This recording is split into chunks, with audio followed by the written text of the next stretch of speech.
शनि अमावस्या पर इस बार दुर्लभ संयोग बन रहा है।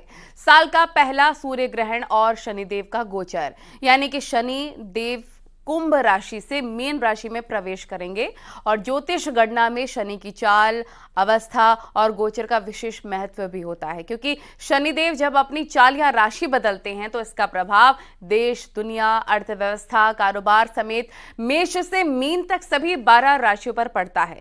2.5 साल बाद इस अमावस्या पर शनिदेव गोचर कर रखे हैं। ऐसे में शनि का प्रभाव किस व्यक्ति पर कैसा रहेगा और इस पर ज्योतिषियों से चर्चा भी करेंगे। सबसे पहले एक खास रिपोर्ट देखिए।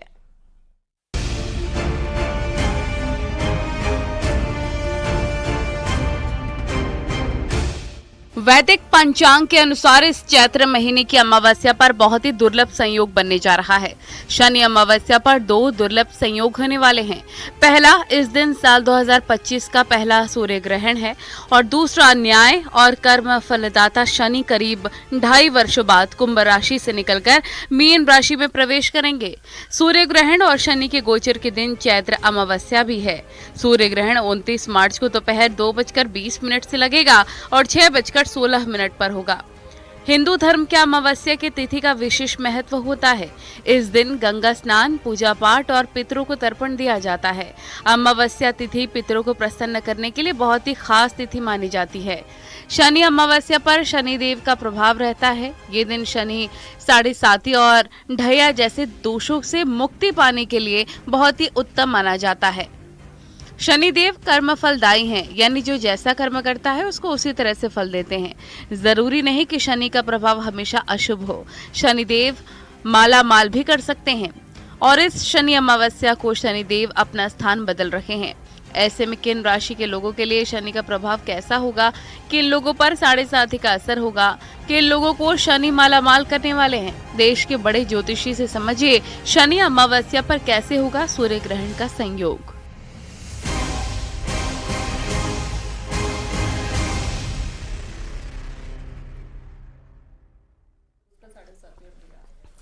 तो देखिए, इसी पर बातचीत करने के लिए तमाम ज्योतिष आचार्य हमारे साथ जुड़े हैं। सबसे पहले आपका परिचय करवा देती हूँ। पारुल चौधरी जी हमारे साथ स्टूडियो में मौजूद हैं, आपका बहुत बहुत स्वागत है।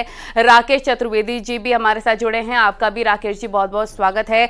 वान्या आर्य जी स्टूडियो में हमारे साथ हैं, वान्या जी बहुत बहुत स्वागत है आपका भी। राज मिश्रा जी भी जुड़ेंगे, ज्योतिष आचार्य। सबसे पहले मैं पारुल जी आप ही के पास आना चाहूंगी। कैसे चाल जब बदलेंगे शनि, उसके बाद बाकी राशियों पर, देश दुनिया पर इसका क्या प्रभाव पड़ने वाला है? देखिए, हर हर महादेव, बहुत ही अच्छा सवाल है। शनि देव का नाम सुनते ही लोग एकदम से भयभीत हो जाते हैं। शनि गोचर कर रहे हैं, शनि चाल बदल रहे हैं। शनि की अमावस्या है 29 मार्च को, देखा जाए तो उस दिन सूर्य ग्रहण भी लगने वाला है। तो बहुत बड़े बड़े से चेंजेस आ रहे हैं इस टाइम पे, ग्रहों में, देवों में, और मैं बोलूँगी प्लैनेटरी सिस्टम में। तो जैसे शनि गोचर कर रहे हैं अपनी कुंभ राशि यानी 11वीं राशि से निकल के 12वीं राशि मीन राशि में जा रहे हैं। तो अभी जो हमारी कुंभ की है सेकंड जो ढैया है वो स्टार्ट हो चुकी है और मीन राशि का जो है 7.5 ऑलरेडी चल रही थी, अब वो ढैया पर आ जाएंगे। तो अभी देखिए, परेशान होने वाली बात नहीं है। सबसे पहले तो शनि तो गोचर कर रहे हैं, साथ साथ जब अतिचारी हमारा बृहस्पति होगा उसके बाद ज़्यादा ये इम्पैक्ट पड़ेंगे। मतलब देश और दुनिया पे अगर मैं बोलूँ बहुत बड़ी बड़ी चीज़ें नहीं होने वाली आपदा, लेकिन शनि को क्या बोलते हैं, न्याय का देवता। लोकतंत्र जो है हमारा हिलता हुआ नजर आएगा, राजनीति हमारी हिलती हुई नजर आएगी। हो सकता है, देखिए अभी एक समझने की बात यह है, शनि के साथ साथ जो है ना राहु ऑलरेडी मीन राशि में बैठे हुए हैं, विराजमान है। अब ये जो 29 मार्च से लेके 18 मई का समय है ना, ये आपस में एक दूसरे के साथ बैठे हुए हैं और दोनों के दोनों पिशाच योग बना रहे हैं, यानी कि दोनों नेगेटिव ग्रह हैं। आप देखेंगे तो पॉजिटिविटी भी होगी, जैसे हमारी अंतरदशा क्या चल रही है, हमारी कुंडली में हमारे नक्षत्र क्या चल रहे हैं, हमारी दशाएं हमें क्या देके जा रही हैं, उसके अकॉर्डिंगली ही हमको इस चीज़ का फल मिलता है। क्योंकि कर्मदाता है हमारे शनिदेव। तो शनिदेव राहु के साथ मिलकर, राहु को उनका चेला कहा जाता है, यानी कि शनिदेव जो करते हैं, जो स्वभाव शनिदेव का है वही राहु पीछे पीछे लेके चलते रहते हैं। तो आपकी जिसकी भी दशा इस टाइम पे शनि की या राहु की चल रही है, उस राशि वाले को कहीं ना कहीं सतर्क रहने की जरूरत रहेगी। अब रही बात देश और दुनिया की, देश और दुनिया में बोलूँगी राजनीतिक में बहुत बड़ी उथल पुथल होने वाली है। कोई बड़े राजनेता को अपनी सीट छोड़ते हुए आपको नजर आएंगे। राहु अचानक ही फेर बदल कर आता है, तो अचानक कोई ना कोई अपनी सीट छोड़ेगा, क्योंकि पब्लिक कहीं ना कहीं इस टाइम पे प्रदर्शन करेगी, नए लॉज बनेंगे तो जनता बिल्कुल इस टाइम पे नेगेटिव इम्पैक्ट देगी। तो नेगेटिव इम्पैक्ट कहीं ना कहीं हो सकता है पब्लिक का पड़े और कोई अपनी सत्ता को छोड़े। अब एनवायरनमेंट की बात करेंगे, मीन राशि है जल तत्व की राशि और इस पे दोनों क्रूर ग्रह आ रहे हैं, तो हो सकता है जल से लेके कोई ना कोई संबंधी दिक्कत रहे। हो सकता है अचानक इस 1-1.5 महीने में कोई बड़ी बीमारी आ जाए, फैल जाए, एकदम से फैल जाए, जैसे कोरोना के टाइम पर आई थी, फिर से 1 से 1.5 महीने के अंदर अंदर कोई बड़ी बीमारी फैल भी सकती है। और अगर मैं बोलूँ उथल पुथल तो शेयर मार्केट में बिल्कुल दिखेगी, एकदम से शेयर मार्केट ऊपर जाएगी और एकदम से नीचे गिरेगी। तो जिसकी भी कुंडली में भी शनि की दशा चल रही है या फिर ऑलरेडी राहु की महादशा चल रही है, अंतरदशा चल रही है, संभाल के पैसा लगाइएगा शेयर मार्केट में। हो सकता है कि चांदी में, सोने में और पीतल में इसके भी जो रेट्स है ना एकदम से ऊपर जाएंगे और एकदम से नीचे भी आएंगे, तो आपको ये भी दिक्कतें देखने को मिलेंगी। और हाँ, राशियों पे असर तो 12 की 12 राशियों पे असर होने वाला है, डरने वाली बात नहीं है। शनि जो है ना आपको दे के भी बहुत कुछ जाएंगे, यानी कि जैसे जैसे आपने कर्म किए हैं वैसे वैसे आपको फल मिलता ही चला जाएगा। और कर्म सिर्फ उपाय करना नहीं होता, कर्म होता है आपको बिहेवियर चेंज करना, अपनी लाइफ चेंज करना और अपनी लाइफ में इम्प्लीमेंट करना बहुत अच्छी अच्छी चीज़ें। जैसे अगर आपका बिहेवियर राहु जैसा है, क्रूर सा है, आप चेंजेस एकदम से कैसे लेकर आओगे? आपको पूजा पाठ में रहना पड़ेगा। तो सतर्क रहने वाला अगर मैं बोलूँ राशि कौन सी है तो मीन राशि और सिंह राशि, इन 2 राशियों को कहीं ना कहीं नेगेटिव इम्पैक्ट ज़रूर पड़ेंगे स्वास्थ्य को लेके और करियर को लेके। सडनली चेंजेस ना लेकर आए तो ही आपके लिए अच्छा रहेगा। ओवरऑल अर्थव्यवस्था अगर मैं बोलूँ तो महंगाई बढ़ती हुई ही दिख रही है आगे भी आने वाले समय में। तो 18 मई तक अभी मैं बोलूँ शांत रहने का टाइम है, पूजा पाठ करने का टाइम है और ज़्यादा बदलाव ना लेकर आएँ अपने करियर में, अपनी पर्सनल लाइफ में, तो ही आपके लिए अच्छा रहेगा। अदरवाइज बाकी आपकी अपनी अपनी कुंडली है, हम आगे राशि के बारे में बात करेंगे तो आप जान पाएंगे कि किस राशि को क्या उपाय करना चाहिए और कैसे बचना चाहिए इन प्रभावों से। बिल्कुल, एक एक करके हर राशि की बात होगी। लेकिन वान्या आर्य जी, अगर मैं साइंटिफिकली बात करूं, साइंटिफिकली क्या इम्पैक्ट पड़ने वाला है 12 राशि पर, 7.5 पर को लेकर भी क्या असर रहने वाला है लोगों के जीवन पर? देखिए, बहुत सुंदर आपने प्रश्न पूछा। सो साइंटिफिकली जो है, जब भी शनि का गोचर होता है, ये कोई एक नॉर्मल गोचर नहीं होता, बहुत ही एक मेजर प्लैनेटरी पोजीशन ट्रांजिट होता है जिससे बहुत सारी ह्यूमन लाइफ्स इम्पैक्ट होती हैं। शनि है न्याय का देवता, शनि है कर्म फल देवता। जैसे हम कर्म करेंगे वैसा ही हमें जीवन में फल मिलेगा। शनि का मतलब है शनै शनै, यानी कि धीरे धीरे चलना, लेकिन हार्ड वर्क। शनि है हार्ड वर्क, शनि है डिसिप्लिन, शनि है न्याय, शनि है अपना बिहेवियर, आपका एटीट्यूड, शनि है जमीन से जुड़ी चीजें। तो आप देखेंगे बहुत लोग हैं जिनकी जो है 7.5 जो है खत्म हो रही है, उनको बहुत ज्यादा रिलीफ मिलेगा। जैसे कि मकर राशि की, जिन लोगों की 7.5 शुरू हो रही है उनको थोड़ा सा लाइफ में अलर्ट रहने की जरूरत है। जैसे कि मेष राशि, ओवरऑल अगर हम देखें अभी जो है, अभी मकर कुंभ मीन पर है, इसके बाद कुंभ मीन मेष पर शुरू हो जाएगी 29 मार्च से। तो आप लोगों को थोड़ा सा अलर्ट जो है रहने की अपनी लाइफ में जरूरत है। वहीं अगर हम ढैया की बात करते हैं तो कर्क राशि की जो शनि की ढैया है वो खत्म हो रही है। इसके अलावा जो है वृश्चिक राशि की भी शनि की ढैया खत्म हो रही है। सिंह राशि पर शनि की ढैया जो है अब वो शुरू हो जाएगी 29 मार्च से। 29 मार्च को सूर्य ग्रहण भी है। जब भी एक पखवाड़े में 2 ग्रहण लगते हैं तो ओवरऑल जो है आप देखते हैं अर्थ में बहुत सारे चेंजेस आते हैं। इस टाइम पर आप देखें, क्योंकि साल भी मंगल का है तो कहीं ना कहीं थोड़ा एग्रेशन भी है।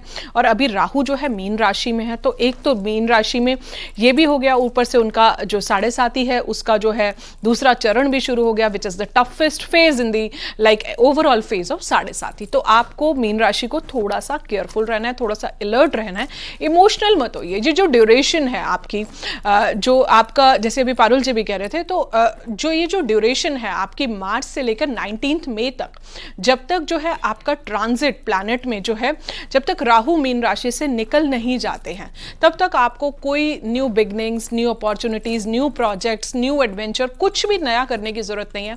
आप जैसे हैं, जिस स्टेट में हैं, आप वहां पर साइलेंट बैठिए, अपने कर्मों को जो है अच्छा रखिए। हम जितना भी, जैसे मंदिर हम जाते हैं रेगुलर, जो है आप शनि मंदिर जाते रहिए, शनि के छाया दान करते रहिए, अपने एंसेस्टर्स जो कि हमारे पूर्वज हैं, आप उनकी जो है ब्लेसिंग्स लेते रहिए, गरीबों की जो है रिस्पेक्ट करते रहिए, उनका जो है कभी भी आपको जो है दिल नहीं दुखाना है। और शनि जो है जब साढ़े साथी का आपका फेज आता है, जब आपका ढैया का फेज आता है, ये मानसिक मेंटली आपको बहुत ज्यादा इंपैक्ट करता है।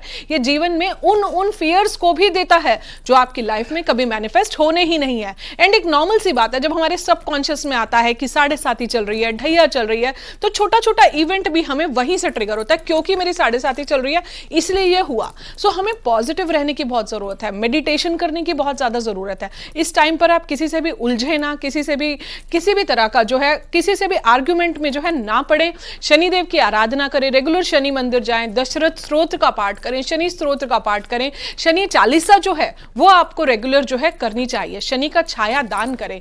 आप थोड़ा सा एक पात्र लें, एक लोहे का, उसमें सरसों का तेल डालें और अपना उसमें चेहरा देखें, और उसके बाद 11 शनिवार आपको वही तेल जो है शनि मंदिर जाके जो है आपको चढ़ाना है इससे, और उसमें आप एक सिक्का भी डालेंगे तो ये आपका शनि का छाया दान भी हो जाएगा। पीपल पर के पेड़ पर जो है दिए में जो है आप लौंग डाल सकते हैं, आप काले तिल डाल सकते हैं।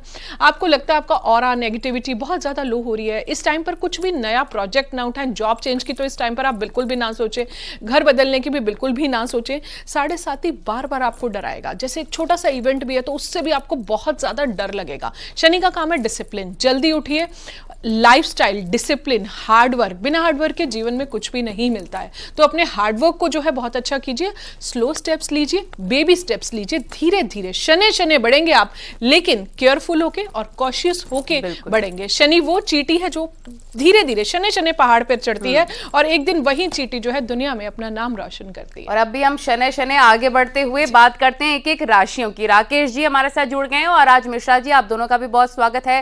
राकेश जी, अगर सबसे पहले मेष राशि की बात करें, क्या उपाय करने की जरूरत है, कैसे इसका प्रभाव पड़ने वाला है मेष राशि पर? देखिए, सर्वप्रथम तो न्यूज 18 के सभी दर्शकों को मेरा सादर वंदन।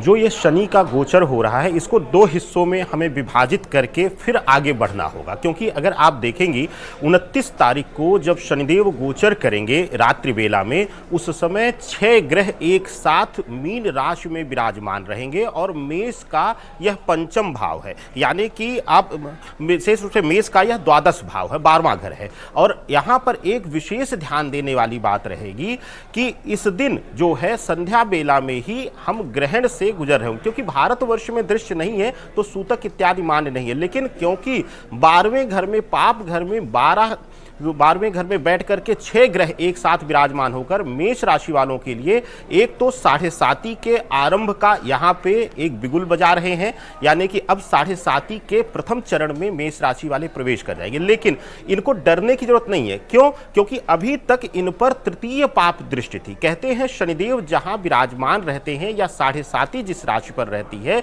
उससे ज्यादा खतरनाक इनकी तृतीय पाप दृष्टि होती है, यानी तीसरी दृष्टि जो होती है इनकी जिस घर पर होती है उसको ज्यादा कष्ट मिलता है। तो अब तक यही कारण था कि जब तक यह कुंभ में विराजमान थे तो मेष राशि वाले किसी न किसी परेशानी से यह गुजरते रहे और परेशानियों ने इनका पीछा नहीं छोड़ा। अब मेष राशि वालों को कुछ हद तक मुक्ति मिलेगी, लेकिन व्यक्तिगत जीवन में, पर्सनल लाइफ में इनको थोड़ा सा संभल कर रहने की जरूरत रहेगी और खुद के स्वास्थ्य को लेकर के लापरवाही यह कतई भी ना बरते। और शनिदेव क्योंकि न्यायाधीश की भूमिका में रहते हैं, लोग कहते हैं कि शनिदेव से डरिए मत, डरिए मत। न्यायाधीश से आप डरेंगे नहीं तो अपने आप के अंदर सुधार नहीं पाएंगे। यही एक कारण है कि शनिदेव का जब भी ट्रांजिशन होता है, जब भी गोचर होता है, तो एक साथ वह 5 राशियों को प्रभावित करते हैं, 3 के ऊपर साढ़े साती, 2 के ऊपर ढैया।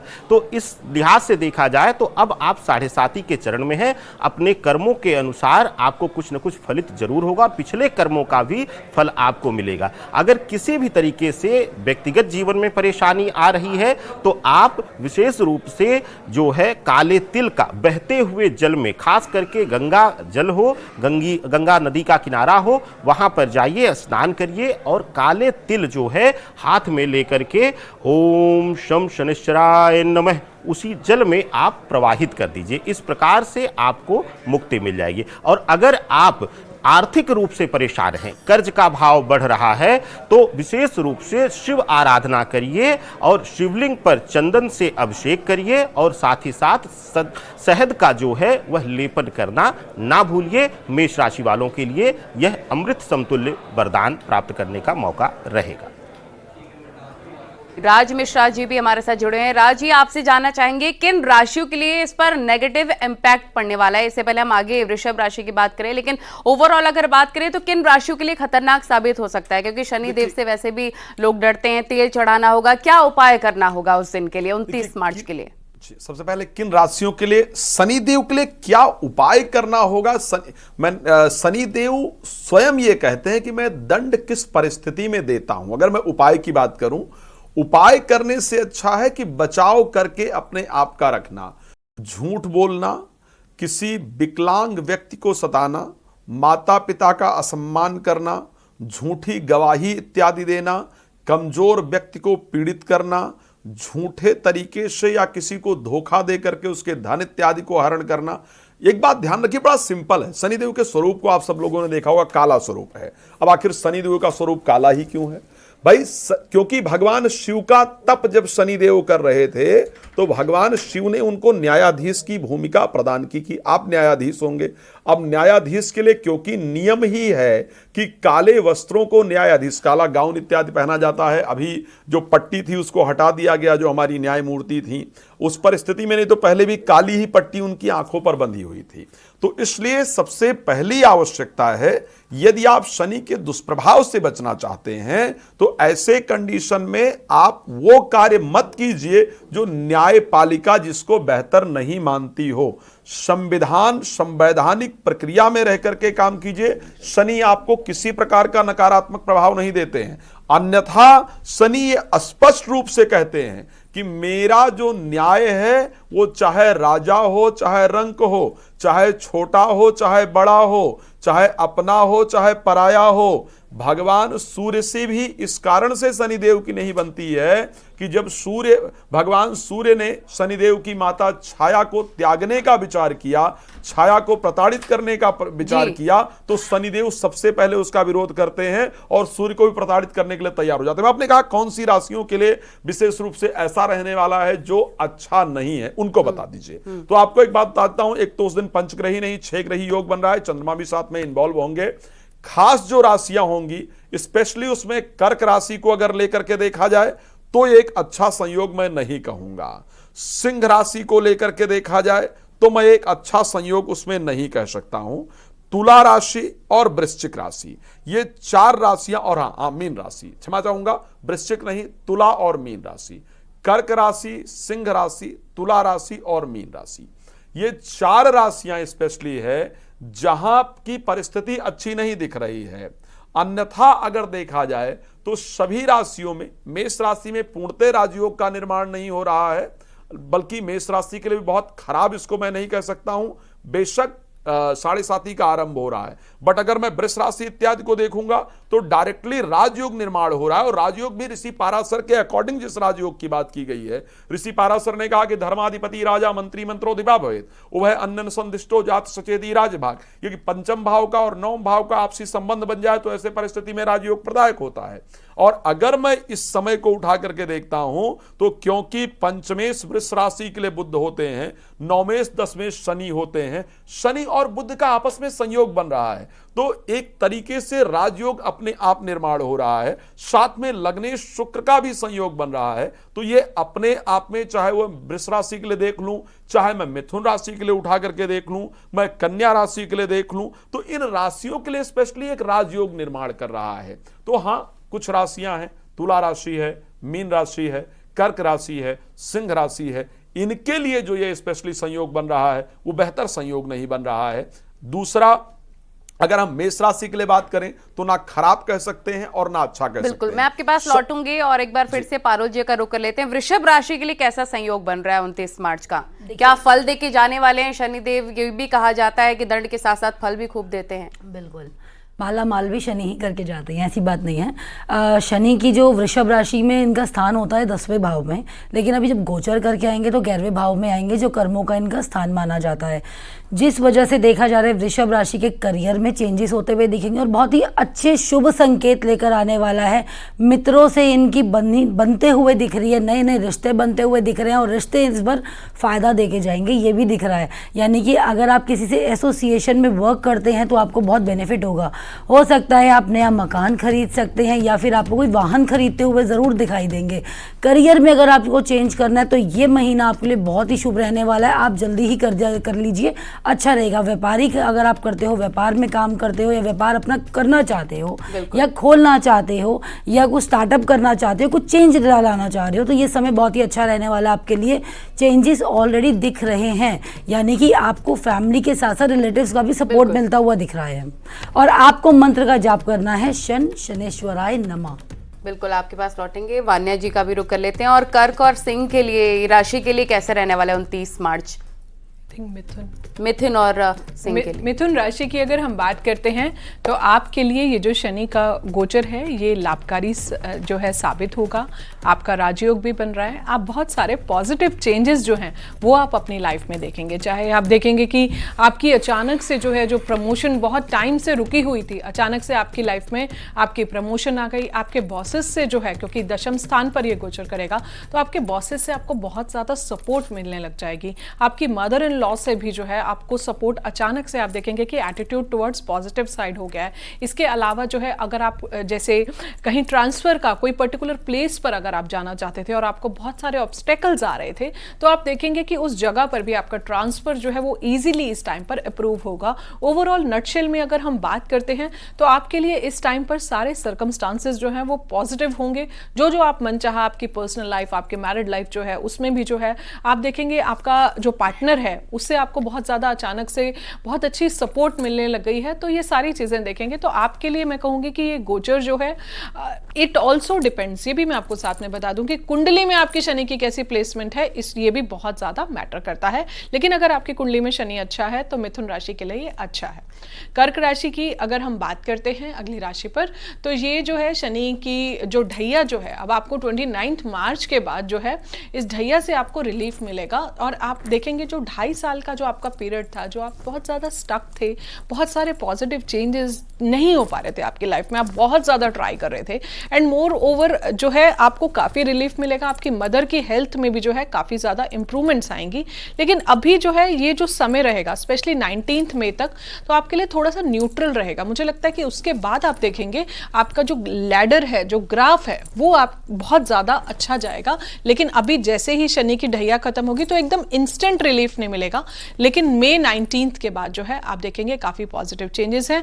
कॉशन यहाँ पर ये है कि आप बहुत ज़्यादा इमोशनल ना हो, कोई भी इमोशनल रह के जो है किसी भी चीज़ का डिसीजन मत लें। अपनी मदर की हेल्थ का ध्यान रखें। लेकिन ओवरऑल जो है आप देखेंगे एक बहुत ही रिलैक्सिंग टाइम आपके लिए आने वाला है। नई नई जॉब ऑफर्स आपको आने लगेंगे। आपका हो सकता है बहुत टाइम से मैरिज जो स्टक थी वो भी अब आपको जो है मैरिज के ऑफर्स आने लगे। आपका कुछ ऑन साइट ट्रैवल जो है वो भी बन सकता है। ओवरऑल आपकी हेल्थ में भी सुधार आएगा, आपकी मदर की हेल्थ में तो सुधार आएगा, आपकी पर्सनल हेल्थ, आपकी मेंटल, आपका स्ट्रेस, एंग्जाइटी जो आपके पिछले 2.5 ईयर्स से बहुत ज़्यादा फेज जो है वो आपका बढ़ा हुआ था, उससे भी जो आप देखेंगे काफ़ी ज़्यादा रिलीफ होता है। आपके थॉट्स में बहुत ज़्यादा पॉजिटिव कन्वर्जन आएगा। ओवरऑल अगर आप देखें तो आपके लिए अब ये थोड़ा सा जो है एक न्यू बिगनिंग्स का टाइम है, जहाँ पर आप कुछ नया जो है किसी भी न्यू चीज़ में आप एनरोल कर पाएंगे without the fear of anything की कुछ नेगेटिव होगा। मुझे लगता है ये टाइम आपको मई 19 के बाद काफ़ी अच्छा सपोर्ट करने वाला। बिल्कुल, राकेश जी का रुख करते हैं। राकेश जी, क्योंकि 4 राशि ऐसी हैं जिन पर नेगेटिव इम्पैक्ट पड़ने वाला है जैसा कि राज जी ने बताया, लेकिन कुछ राशि ऐसी भी जिन पर पॉजिटिव इम्पैक्ट होगा, उनको क्या विशेष करने की ज़रूरत है? क्या मेडिटेशन करें उस दिन, कैसे ध्यान लगाए, क्या दान पुण्य का भी विशेष महत्व होता है? जी देखिए, पहली चीज़ कि हर राशि पर कुछ जो है नकारात्मक और कुछ जो है सकारात्मक असर पड़ेगा, क्योंकि जाहिर सी बात है शनिदेव जहां बैठते हैं वहां से 3 दृष्टियां और रखते हैं, तृतीय, सप्तम और दशम दृष्टि, यानी कि एक साथ वह 4 घरों को देखते हैं। तो जाहिर सी बात है हर राशि के लिए कहीं ना कहीं कुछ सकारात्मक तो कुछ नकारात्मक असर रहेगा। कुछ के लिए कहीं नकारात्मकता ज़्यादा रहेगी तो सकारात्मकता किसी के लिए ज़्यादा रहेगी। अगर आप पॉजिटिव चीज़ें हैं आपके साथ हो रही हैं और सकारात्मकता आपको लेना है और पॉजिटिविटी लेना है, तो अष्टम रुद्र शनि को कहा गया है, और जैसे कि सिंह के घर में अष्टम भाव में बैठ जाएंगे, तो जिसके भी चतुर्थ में अष्टम में बैठ जा रहे हैं, जो ढैया के प्रभाव में आ रहा है या 7.5 के प्रभाव में जो 3 राशियां हैं, विशेष रूप से कुंभ और मीन और मेष जो है, यह विशेष रूप से जो है हनुमान जी की उपासना शुरू कर दें। और जिनको ऑलरेडी जो राजयोग बताया जाए, जैसे कि वृषभ के लिए, हालांकि वृषभ के लिए जो है तृतीय पाप दृष्टि पड़ पड़ रही है उनके घर पर ही, तो उनको भी अपने स्वास्थ्य से सजग रहना पड़ेगा। तो यह विशेष रूप से जिनके लिए राजयोग का निर्माण हो रहा है वह भी इस सकारात्मकता को बढ़ा सकते हैं। कहते हैं जब जो सकारात्मक चीजें मिल रही हैं तो उसको और बूस्ट किया जाए तो लाभ को बढ़ाया जा सकता है। ऐसे में विशेष रूप से वह कोशिश करें कि शनिवार का व्रत आरंभ करें। ना व्रत कर पाए तो काले उड़द की खिचड़ी बना करके, साबुत काले उड़द की खिचड़ी बना करके ले जाकर के शनि मंदिर के अंदर जो है वह अर्पित करें शनि देवता को, और वहां पर जो है जरूरतमंदों को, जो लोग अन्न के लिए जरूरतमंद हो उनको बांटें, उनको प्रसाद दें और स्वयं भी उस प्रसाद को सेवा भाव करने के बाद ग्रहण करें। तो इस विधान से हम और शुभता ले सकते हैं और शनि की नकारात्मकता को, नकारात्मक ऊर्जा को इससे शांति भी मिलेगी। बिल्कुल, आपके पास हम लौटेंगे क्योंकि वक्त की बहुत ज्यादा कमी है, इस शो को खत्म करना होगा। लास्ट कमेंट राज मिश्रा जी से ले लेते हैं। अगर हेल्थ की बात करें, फाइनेंशियल स्थिति की बात करें, तो इस पर बहुत लोगों का ध्यान रहता है कि उस दिन हेल्थ कैसी रहने वाली, क्या कोई गलत इंपैक्ट पड़ेगा। तो ओवरऑल राशियों की बात करें तो स्वास्थ्य कैसे रहने वाला है 29 मार्च को राज जी? अगर हेल्थ को लेकर के बात करें, श्री रामचरितमानस के अंदर गोस्वामी तुलसीदास जी ने एक बड़ी सुंदर चौपाई कही कि धरी न काहू धीर, सबके मन मनसिज हरे, और जे राखे रघुवीर ते उबरे ते ही काल में। जब मैं हेल्थ को लेकर के स्पेशली शनि की बात करता हूं तो यस, मैं वृष राशि को बात करूंगी, उनकी थर्ड दृष्टि वहां पर कहीं ना कहीं रहने वाली है। हेल्थ को लेकर के वृष राशि को ध्यान रखना होगा। अगर अगली राशि की हम बात करते हैं कि हेल्थ को लेकर के और किसको विशेष ध्यान रखने की आवश्यकता होगी, कन्या राशि को हेल्थ का ध्यान रखना होगा। उसके बाद अगर हम बात करेंगे तो मुझे लगता है धनु राशि को हेल्थ का विशेष ध्यान रखना होगा और मीन राशि को हेल्थ का विशेष ध्यान रखना होगा। हेल्थ पर अगर सबसे ज्यादा इंपैक्ट किसी राशियों पर आने वाला है तो या तो वो धनु राशि है, या फिर मीन राशि है, या फिर वृष राशि है, और या कन्या राशि। अच्छा, अब ऐसी परिस्थिति में आपको क्या करना चाहिए कि आपका हेल्थ बेहतर रहे? सबसे सिंपल है, शनिदेव स्वयं भगवान शंकर की आराधना दिन रात करते हैं और भगवान शिव को अपना गुरु मानते हैं। यह सत्य है कि यदि किसी के गुरु की आप आराधना करना शुरू कर दीजिए तो वो आपको परेशान नहीं कर सकता, और यह शनिदेव का स्वयं का वचन भी है कि जो मेरे गुरु की आराधना करेगा मैं उसको परेशान नहीं करूंगा। सिंपल है, भगवान शंकर को भस्म चढ़ाइए और उस भस्म को लेकर के रोज माथे पर लगाइए। भगवान शंकर के मंदिर में थोड़ी सफाई सेवा करने का प्रयास कीजिए। आपको शनि का कोई भी नकारात्मक प्रभाव देखने को नहीं मिलेगा। साथ में मैंने कहा, कानून के दायरे में रह करके कार्य कीजिए। रेड लाइट जंप करने का प्रयास मत कीजिए। 10 सेकंड लेट हो जाएगा, 1 मिनट लेट हो जाएगा, वो कीजिए तो निश्चित रूप से शनि आपको अच्छा प्रभाव देंगे और हेल्थ वाइज निश्चित रूप से बेहतर होगा। अगर मैं वेल्थ वाइज बात करूं कि वेल्थ वाइज शनिदेव कैसे बेहतर कर सकते हैं, मेरे महत्वपूर्ण जानकारी आप दे रहे हैं, क्योंकि माफी के साथ आप सभी का शुक्रिया करना होगा, वक्त बहुत ज्यादा कम है। आप सभी का शुक्रिया जुड़ने के लिए। पारुल जी, राकेश जी, वान्या जी जुड़ी थी, राज मिश्रा जी भी हमारे साथ जुड़े थे। देखिए, चाल शनि बदलने वाला है, इसका 4 राशियों पर इंपैक्ट पड़ेगा नेगेटिव, लेकिन बाकी की राशियों को भी मालामाल शनिदेव करने वाले हैं। लेकिन आपको मेडिटेशन करना है, ध्यान रखना है, दान पुण्य करेंगे तो इससे आप बच सकते हैं।